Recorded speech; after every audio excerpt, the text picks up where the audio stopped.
Planning to install your baby unit in a designated location? Use the parent unit to test which of your selected monitoring location within the house have good signal strength. Here is how.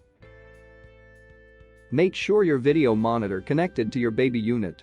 And find these icons on the parent unit.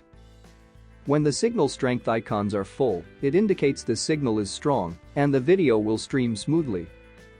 When you see the following icons, it indicates the signal is weak.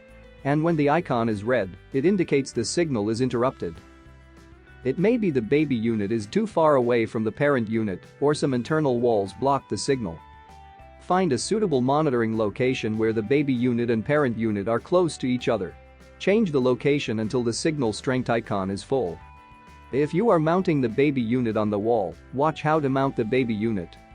For more helpful tips, subscribe to the VTech support channel or check out our other videos to keep watching.